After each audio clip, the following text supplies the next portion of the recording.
Hi, everyone. Thanks so much for joining our webinar today. We'll be covering our 15-minute fundamental session on Facebook advertising. We are going to get started pretty quickly as we only have 15 minutes and want to be respectful of everyone's time. Today's webinar is brought to you by WearAware. My name is Faith Albers. I am the Director of Client Marketing here at WearAware. Just wanted to give you a quick overview of who WearAware is. We're located in Northern Virginia. We've got over 19 years of experience. We do personalized websites, email marketing, pay-per-click, SEO.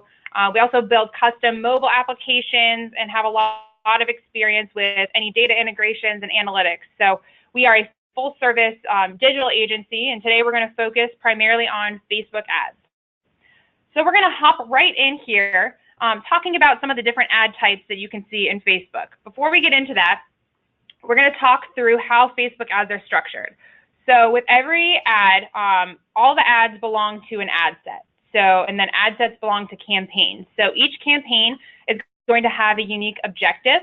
And then within that campaign, you can set up multiple ad sets. That's where you would set your audience, placement, budget, and schedule. And then ads belong to each of those. So many people have a variety of ads within a particular ad set, but I think the main thing to note there is the ad set is where you're going to set your audience and placement primarily. So we'll talk through some of those pieces specifically. One distinction here that I wanted to mention, and this is very good for beginners, is that frequently when you are posting on social media, Facebook will provide you the option to boost your post. This is a wonderful opportunity to get started, kind of dip your toe in Facebook advertising. This will appear actually when you are on your timeline and posting that content.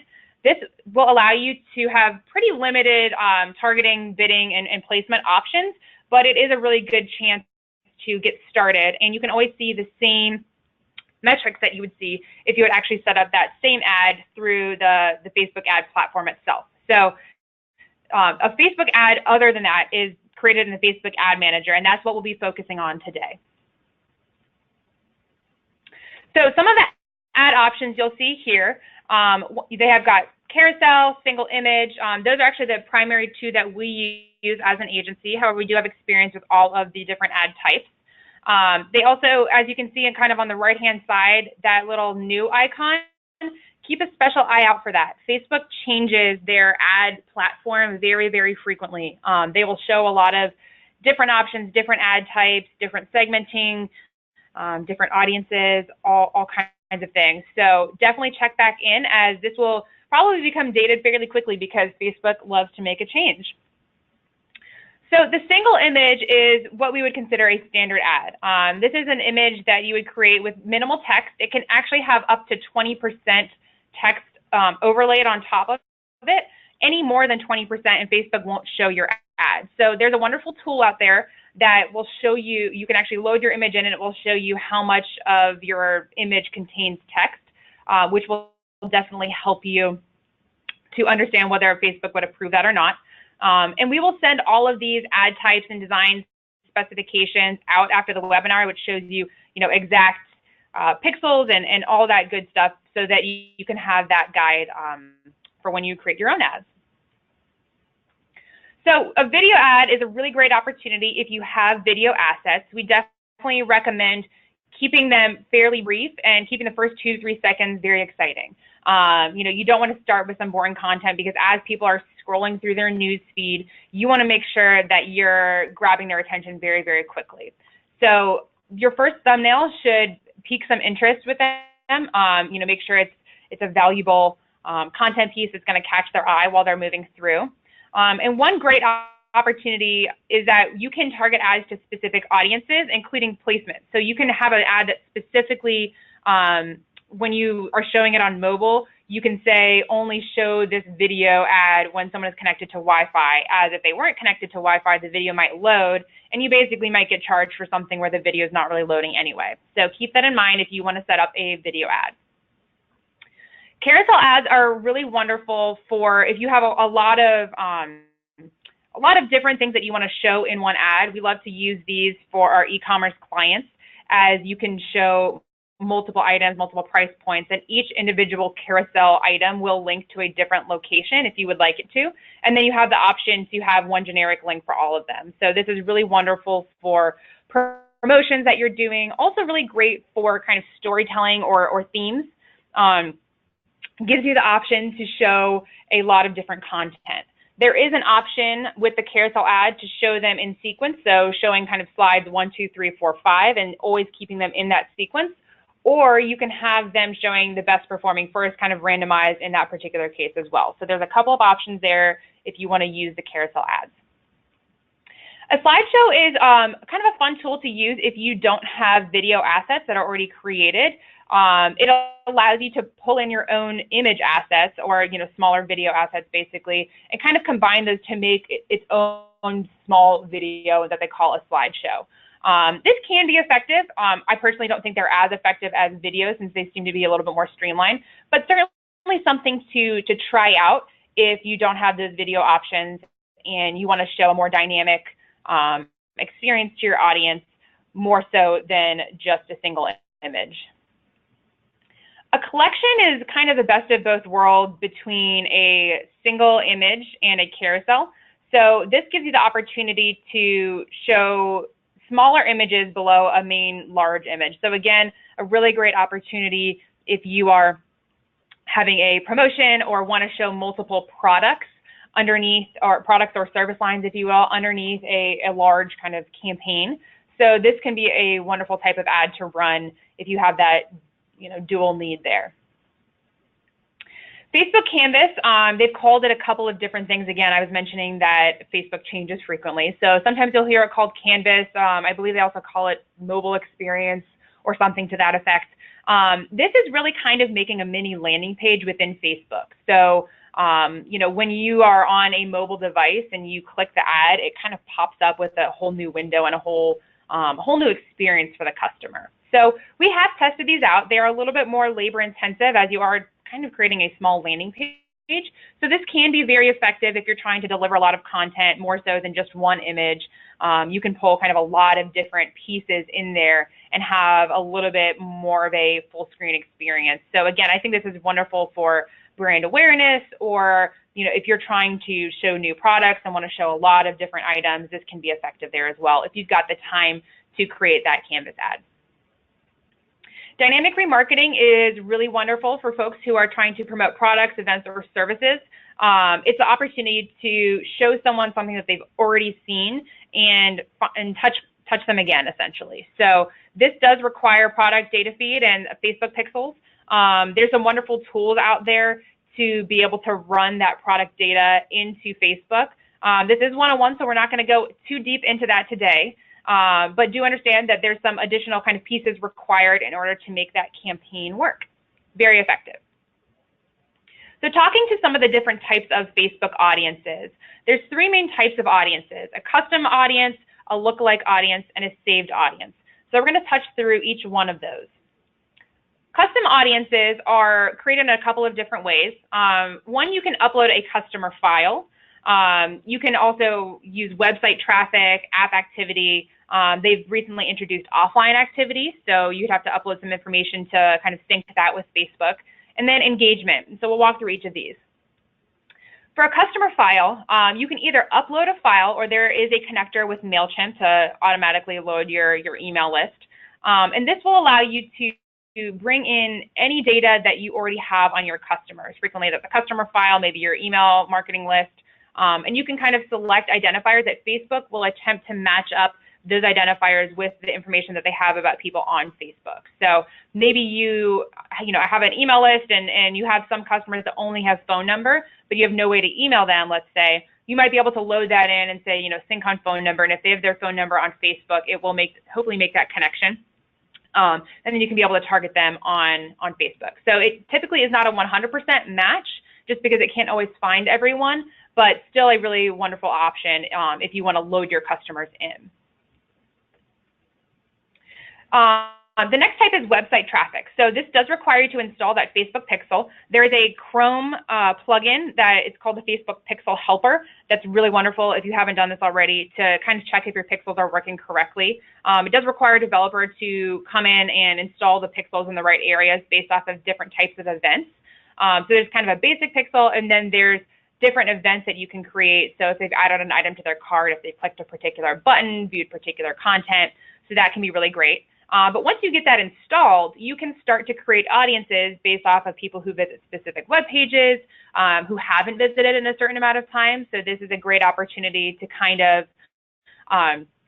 talk to those customers who haven't had that opportunity to engage with your brand recently, and really gives a lot of flexibility there. So engagement, this is also a great way to make an audience. This is based off of if you have videos that you have posted on Facebook, any forms, here that full screen experience, also known as Canvas, and any other interactions that you've had. So this is really great for brand awareness. But if you want to kind of retarget someone based off of something that they've done really on Facebook, this is a wonderful opportunity to do that. Now, lookalike audiences are created based off of another audience. So you have to have already created an audience, either uploaded one or created a saved audience, which I'll go into in a moment. But basically, you take that source audience, and then Facebook will find people who look like them. You get to choose the size of that audience, but this is really great because it basically gives you new leads. So you have, your standard audience, you know that this works pretty well. Facebook will attempt to find people who look like those people, and it's basically kind of giving you the option to double your reach and find new people that might be interested. So definitely try this out, especially if you've had great success with one of your existing audiences. Saved audiences are one of my favorite tools within Facebook. You can get very, very segmented down within your audience list. So this is kind of what, the drama you've been hearing about Facebook in the news lately about how Facebook is identifying all this information about you. Facebook collects a lot of information about you. So you can look at location. You can target based off of that information. You take up, age, gender, but even more than that, you can look at a lot of different demographics, behaviors, connections. So you can create an audience based off of if they like one of your competitors on Facebook, if they are interested in sports, if they are a credit card owner. It gets very, very specific. And Facebook is changing frequently the types of targeting that it has. So definitely poke in there, see what might be relevant to you. We've seen some really, really great successes with the saved audience functionality, especially to be able to simply say, for a page-like ad, maybe you want to get more likes on your Facebook page and that is your goal. You can create an ad that just says, any women in this particular area who don't like us on Facebook, and that being an audience to try and get more people who do like you on Facebook, but you're not wasting your ad dollars on people who already like you.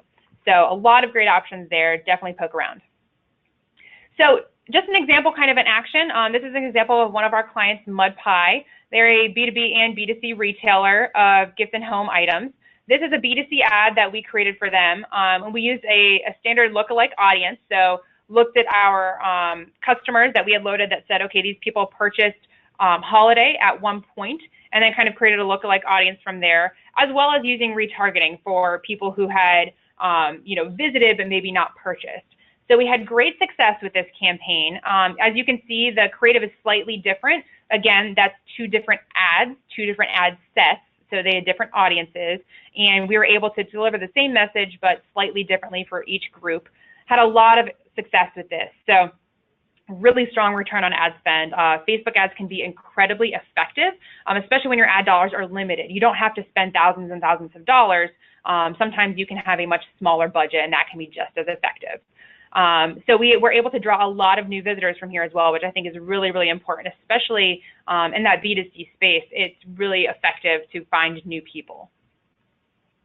So looking at next steps, what we want you to kind of take out of this presentation, we will send you today's recorded presentation, as well as some step-by-step directions to get started. So if you really are brand new and you haven't really dove into Facebook yet, we'll get you some details on how to actually set up your ad account, creating your first ad, and everything that you learned today and then some. So we'll be following up with all of that.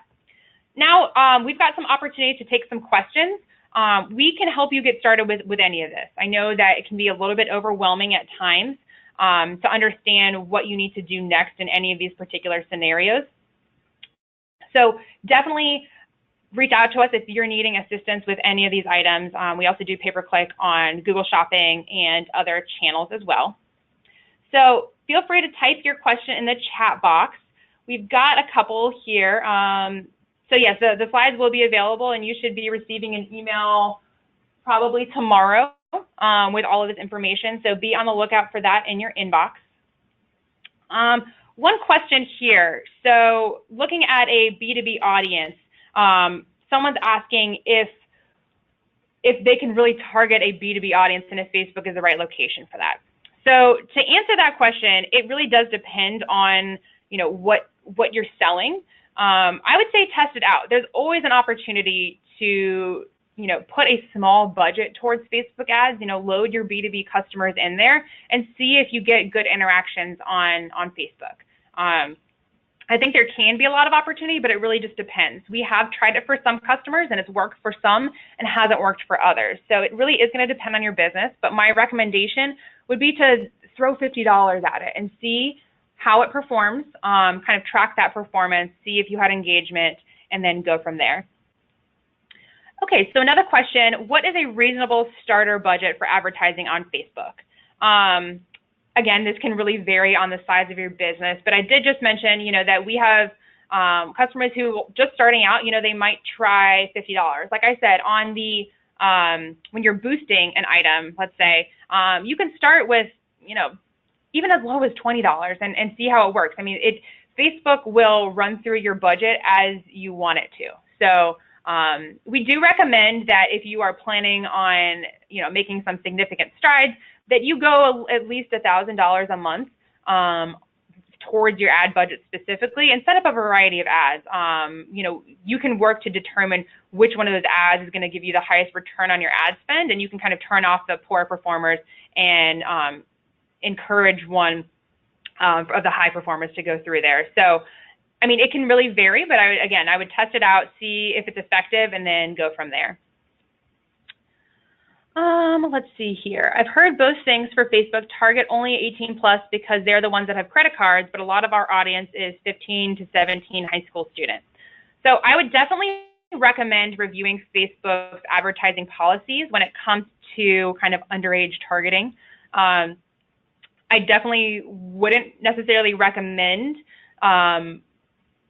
targeting folks under the age of 18, just as there can be some additional legal implications there. Definitely not offering any legal advice, but I would certainly caution on that element, but certainly review Facebook's advertising guidelines on that particular item, as they will be able to let you know. And I do know that Facebook recently released an even more detailed list of examples of what is okay and what's not okay. So another question here, we have a better audience on Instagram than on Facebook. Does Instagram have the same kinds of advertising options as Facebook? And does Instagram also have a relatively low spending hurdle? So that's a great question. So Instagram ads are 100% up via Facebook. So Facebook owns Instagram. So if you want to advertise on Instagram, you do have to do it on Facebook. There is an option on there that will allow you to select, show this ad on Instagram. There are similar ad options on Instagram, but not 100% the same. So you'll be able to see when you actually, click into your Facebook Ads Manager, and you'll be able to see the options that exist there. There is the same single image, there is video, there is the carousel concept. They don't necessarily have collections, I don't believe, but there certainly can be some effective processes there. In terms of the low spending hurdle, it depends. It really depends on the audience and who you're trying to target there. I would say that the spending hurdle is about the same as Facebook advertising, but definitely be careful, as you may not get as many conversions on Instagram as you get on Facebook. This can definitely vary. It definitely depends on your audience, but we have seen internally that advertising on Instagram is not as effective for a lot of our customers as advertising on Facebook. So definitely something you want to look into there. Another question here, is geo-targeting based on users' location in that moment or where they set their location within their profile? So there's actually an option to choose that. So whether they recently visited a location, which would be based off of their recency, so kind of in that moment to answer that question. And there's also an option to say this is where their home is or this is where they're visiting. So there is an option to kind of move around that particular item to choose specifically what you're looking for, as that can certainly vary in that particular case. Let's see some other questions here.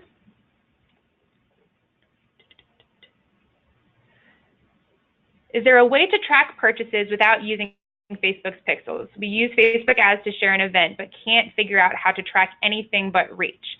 So there is a way to identify, I guess if you wanted to look at a purchase and it's a single event, let's say, and there's only kind of one SKU, you could identify that they had looked at a particular page. So I think that there might be some options there. Definitely reach out to us afterwards. I think that'd be a great opportunity to kind of discuss a little bit further of what your options are. I would strongly recommend the Pixel. However, I do know that some people, you might have them going to an event on Eventbrite, let's say. So that's not on your particular page. You wouldn't be able to track or put a pixel on that particular page. But what you might be able to do is kind of sync your data otherwise to know that they had completed some activity if you're able to upload a list later. So there might be kind of some ways to work around that to identify what your conversions are. But that's something that we should definitely look at kind of after the fact. So there were some other great questions on here. Unfortunately, we are out of time at the particular moment. So just a reminder, we will be sending out the slides, and so you'll be able to get all this information. And feel free to reach out if you have additional questions. We're more than happy to help and answer any of those offline. So thank you so much for attending, and I hope that everyone has a wonderful day.